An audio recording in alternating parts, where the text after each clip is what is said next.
नमस्कार. विचारधनमध्ये मी प्रफुल्ला तुमच्या सगळ्यांचं स्वागत करते.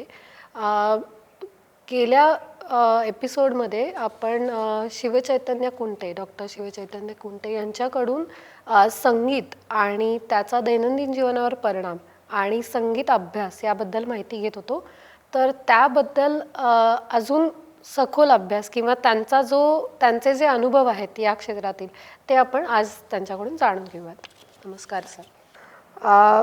या मुलांसाठी जो तुम्ही अभ्यासक्रम म्हणलात तर त्याचा काही वेगळा अजून म्हणजे आत्ताच्या शिक्षण पद्धतीत काही अजून अभ्यासक्रमात बदल व्हावा असं वाटतं तुम्हाला? याबद्दल मी असं माझं निरीक्षण सांगेन आणि माझे गुरुजी डॉक्टर अशोकदा रानडे त्यांनी एक फार चांगला विचार अभ्यासक्रमाच्या संदर्भात कला शिक्षण आणि विशेषतः संगीत शिक्षण याबद्दल मांडला होता. त्यात त्यांनी असं म्हणलं होतं की अभ्यासक्रम आपण वेगळ्या पातळीवर जेव्हा विचार करतो तेव्हा अभ्यास बदलण्याचा भाग नसतो, क्रम बदलण्याचा मुद्दा असतो. क्रम बदलला तर अभ्यास अंतिमतः अचीव जो करायचा आहे तो एकच आहे, सगळ्यांना तेच कंटेंट मिळाला पाहिजे. पण वेगळ्या व्यक्तींच्या अनुषंगाने आपण त्याचा क्रम किंवा त्याची लेवल बदलू शकतो. म्हणजे विशेष मुलांना शिकवताना एखादी गोष्ट शिकवताना सर्वसामान्य मुलांना जो काही क्रम मी त्यात सांगेन त्यापेक्षा वेगळ्या क्रमाने त्यांना सांगावी लागते, एवढंच काय ते. आता फक्त तो विचार करावा लागतो की ह्या विशेष विद्यार्थ्याला काय क्रमाने शिकवायचं. त्यांना सर्वसामान्य मुलांच्याच क्रमात बसवून त्यांना धावायला लावणं हे काही योग्य राहणार नाही आहे. तरी तिथे तेवढा एक बदल केला ना तरी सुद्धा मिरॅकल घडतं. त्यामुळे मला असं वाटतं की अभ्यासक्रमात खूप पायाभूत बदल करण्याची गरज नसते, अभ्यासक्रम एक्झिक्यूट करण्यामध्ये बदल करावे लागतात. अजून एक महत्त्वाची गोष्ट आहे की अर्थातच तो केस स्पेसिफिक मुद्दा येतो की जसं मी उदाहरण दिलं नोटेशन लिहिणं.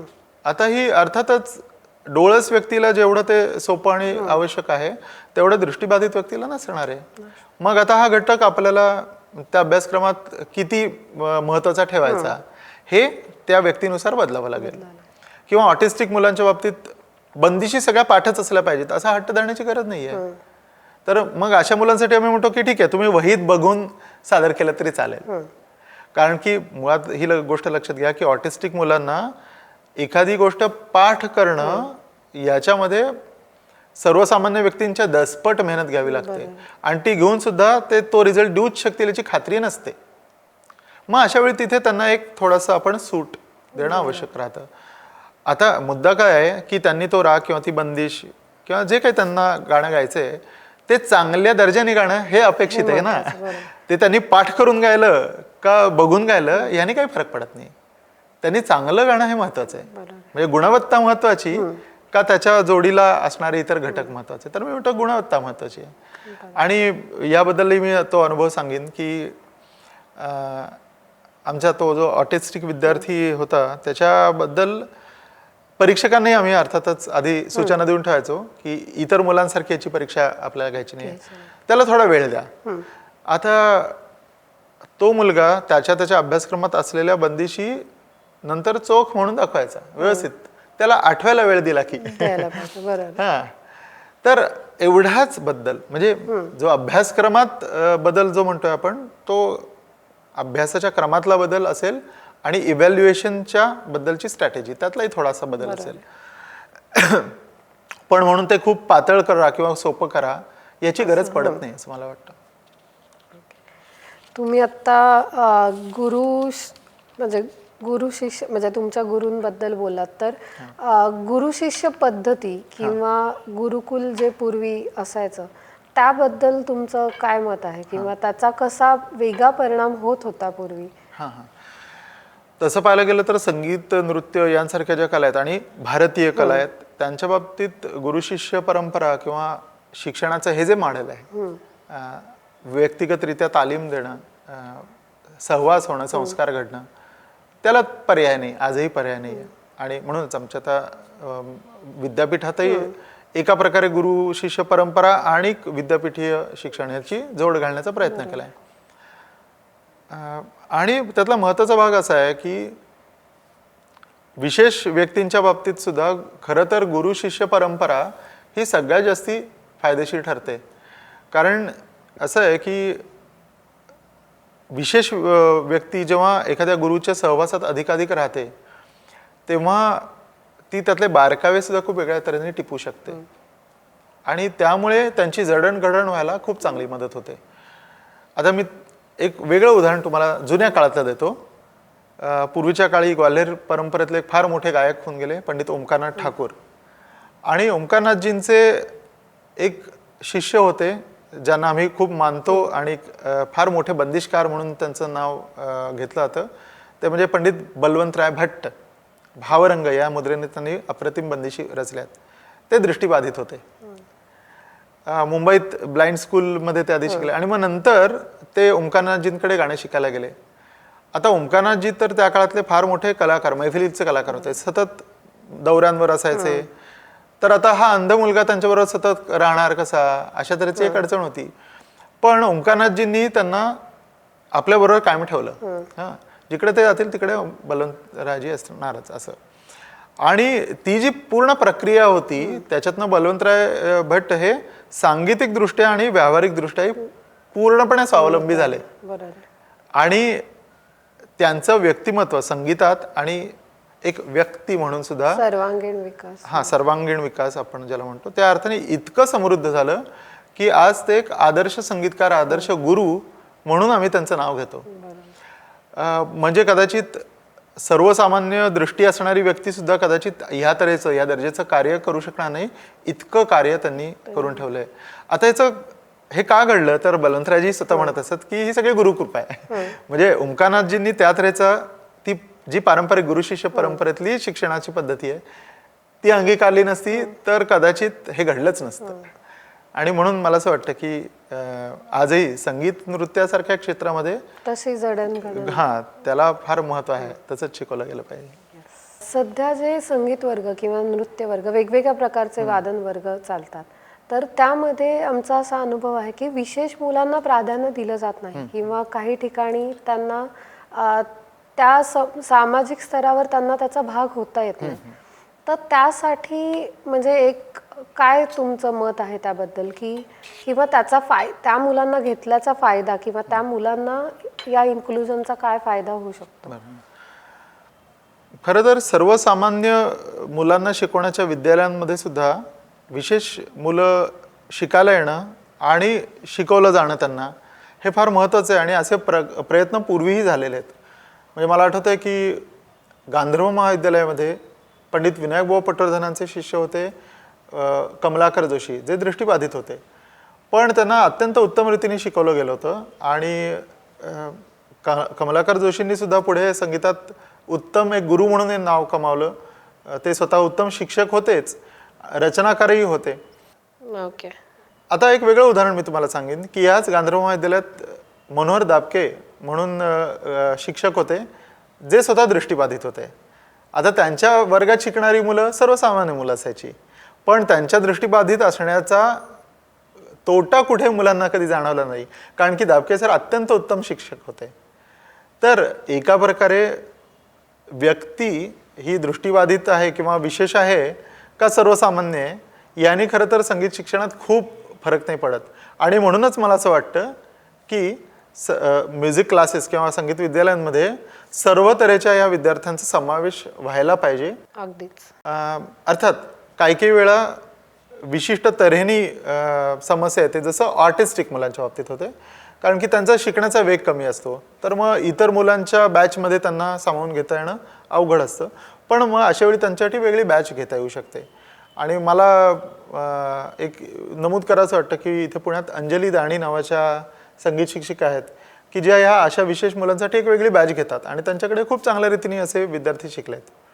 पण सांगण्याचं तात्पर्य असं की सर्वसामान्य मुलांच्या बरोबरीनेच ह्या मुलांना शिकवलं जाणं हे अनेक बाबतीत फायदेशीर ठरतं.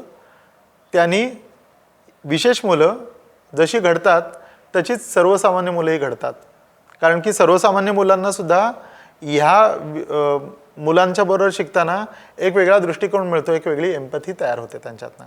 आणि म्हणूनच दोन्ही घटकांना सामावून घेणं हे अत्यंत आवश्यक आहे.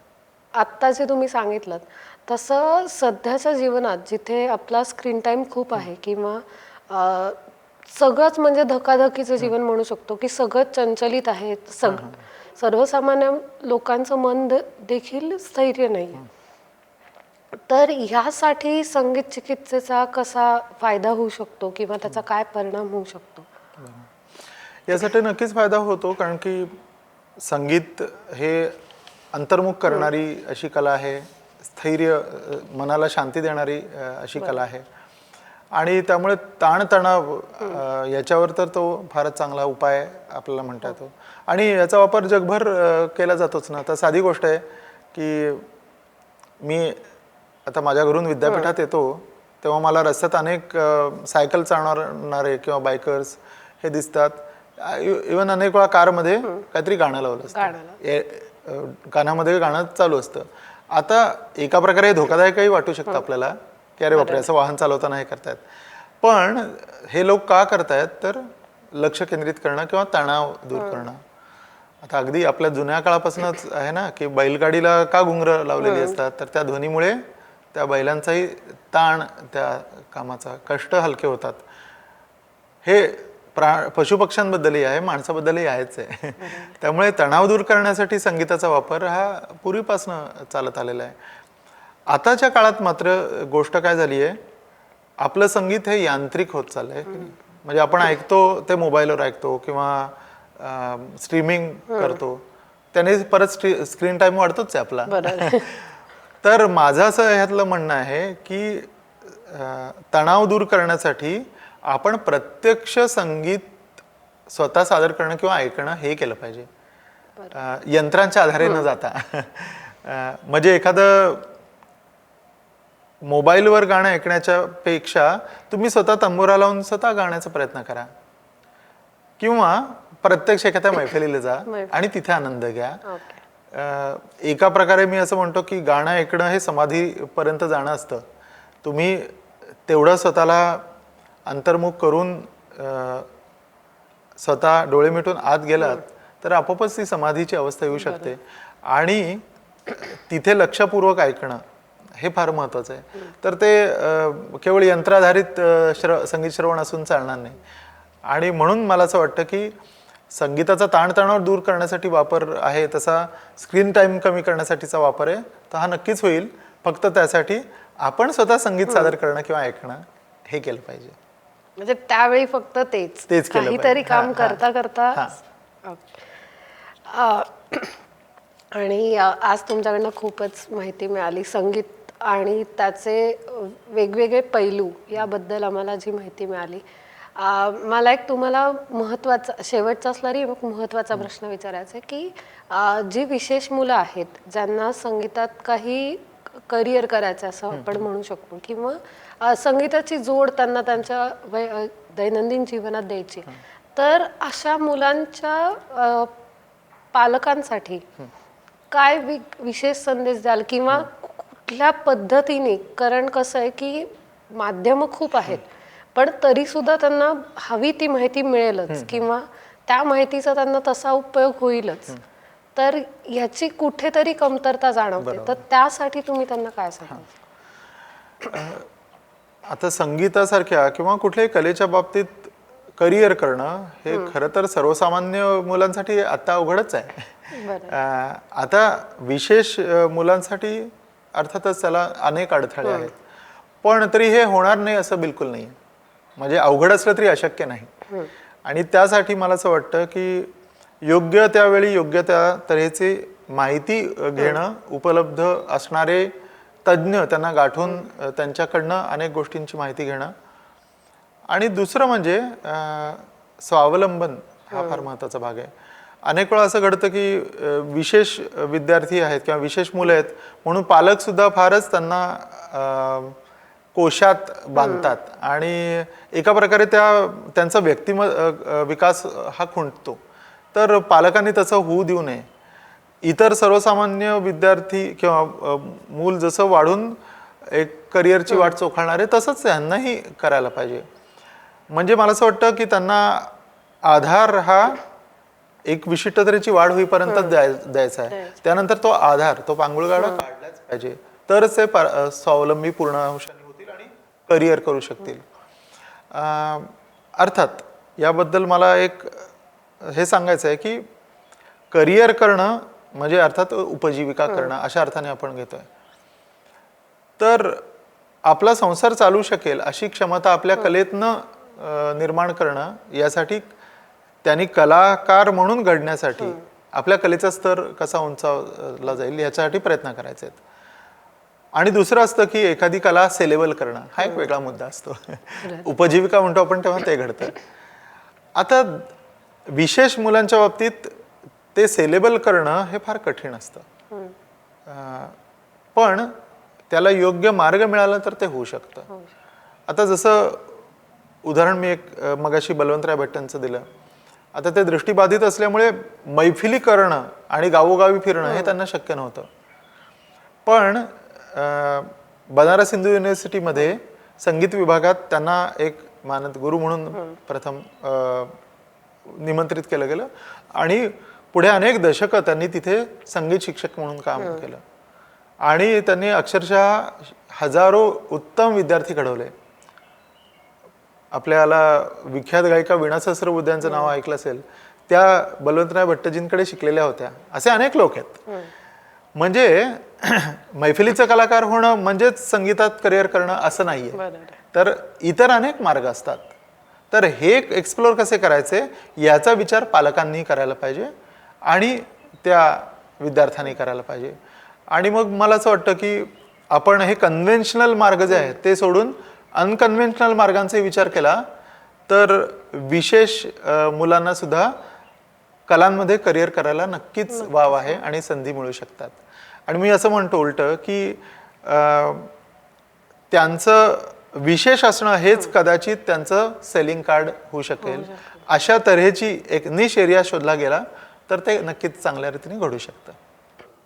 संगीताचा दैनंदिन जीवनावर परिणाम, संगीताचा अभ्यास आणि विशेष मुलांसाठी संगीताचा कसा परिणाम होऊ शकतो, विशेष मुलं संगीत क्षेत्रात कशा पद्धतीने करिअर करू शकतात, संगीत म्हणताना फक्त गायन नसून गायन, वादन, नृत्य, ओव्हरऑल त्याचा कसा ते फायदा करून घेऊ शकतात याबद्दल आज आपण माहिती घेतली.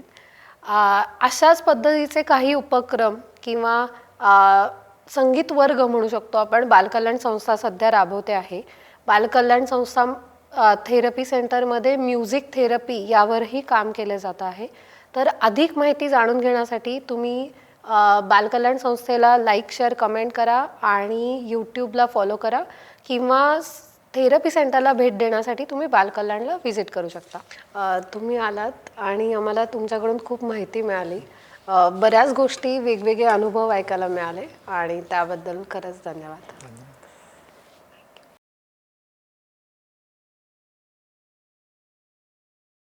Like, share and subscribe to our YouTube channel. And do not forget to press bell icon.